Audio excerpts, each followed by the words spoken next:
The rain hammered against the glass walls of JFK International Airport, turning the runway lights into smeared streaks of red and yellow. Inside Terminal 4, the air was thick with the smell of expensive coffee and the anxious energy of delayed travelers. Elena Vance adjusted the collar of her simple yellow t-shirt.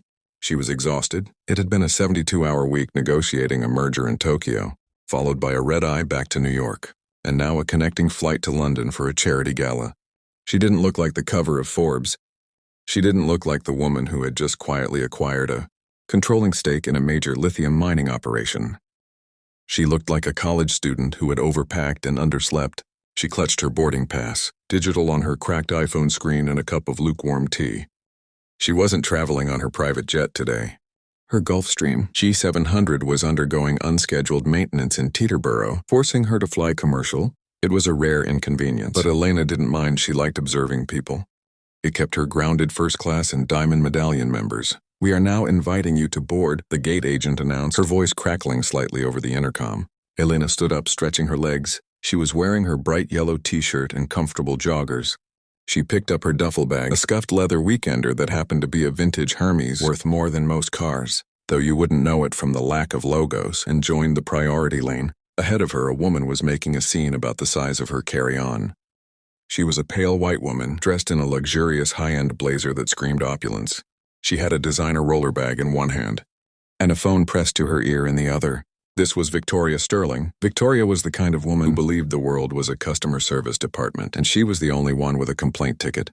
"No, listen to me, Richard," Victoria was saying loudly, ignoring the gate agent scanning her ticket. "I don't care if the contract isn't signed. I'm flying to London to fix your mess. Just make sure the driver is there and not the sedan, Richard. The SUV, the black one."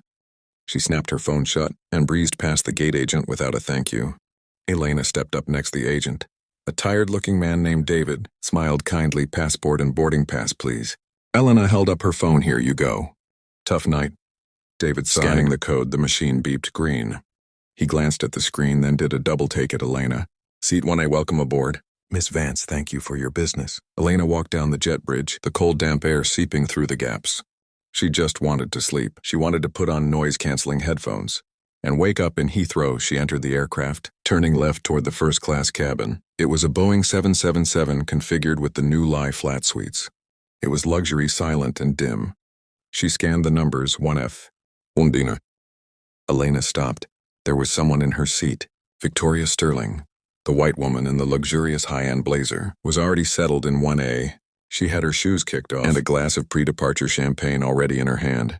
She was aggressively flipping through a magazine. Elena checked her phone again. Definitely 1A. She took a breath. She hated confrontation, ironically enough, for a woman known in the boardroom as the silencer. But she wanted that window seat.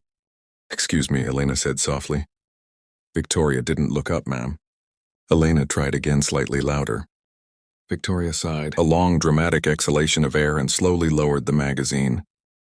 She looked at Elena's yellow t-shirt, then her joggers, and finally her face. Her expression wasn't just annoyed. It was dismissive. "Economy is that way," Victoria said, pointing a manicured finger toward the back of the plane. Without making eye contact, "You're holding up the line." "I'm not in economy," Elena said, keeping her voice calm. "You're in my seat." "I have one," Victoria laughed. It was a dry, brittle sound. "Don't be ridiculous. This is first class." "I think you're confused, sweetie. Check your ticket. It probably says 31A. It's an easy mistake for some people." The implication hung in the air, heavy and ugly.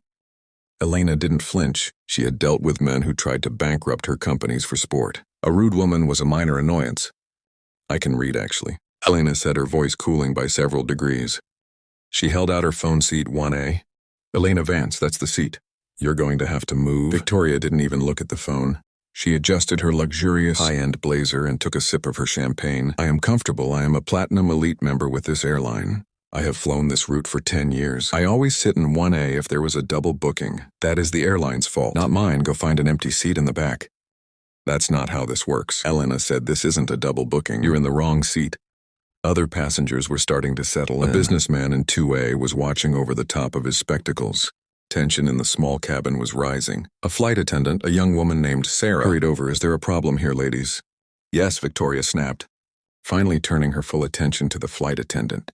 "This person is harassing me. She's trying to scam her way into first class. Can you please escort her to her actual seat?" She's disturbing my peace. Sarah looked at Elena. Ma'am, may I see your boarding pass? Elena handed her the phone. Sarah scanned it, then looked at the seat markings above Victoria's head.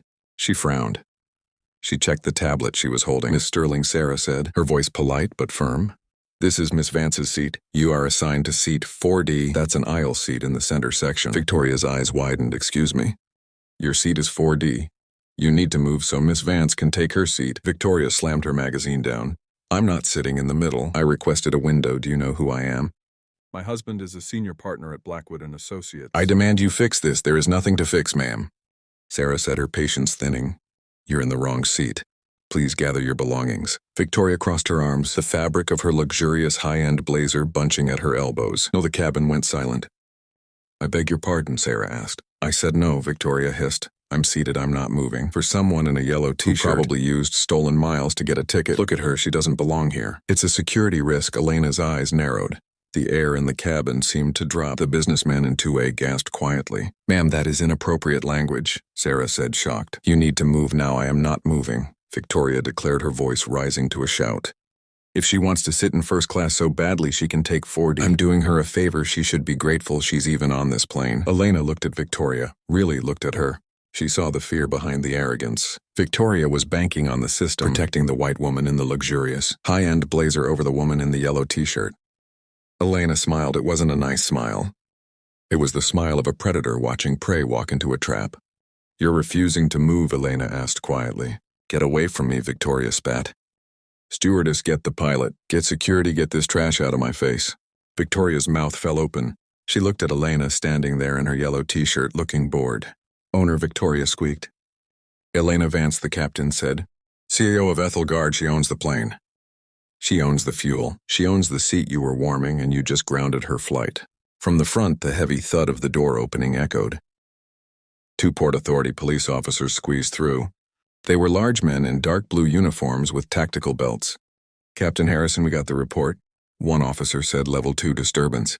That's correct, Harrison said. Pointing at Victoria, she has refused direct orders and is trespassing in a seat she does not hold a ticket for. Victoria laughed nervously, her luxurious high-end blazer shaking. Officer, there has been a misunderstanding. I am Victoria Sterling.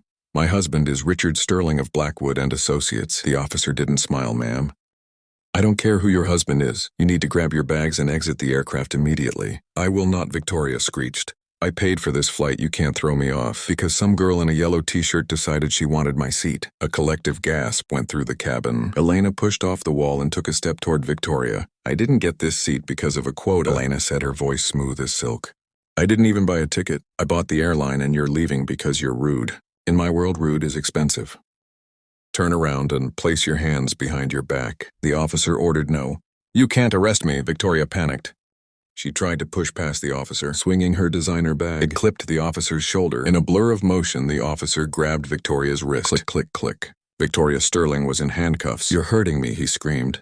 You have the right to remain silent, the officer recited. She was perp, walked past 50 rows of economy passengers, all of whom had their phones out. The videos were already uploading. By the time she reached the police cruiser, she was trending globally as the first-class Karen.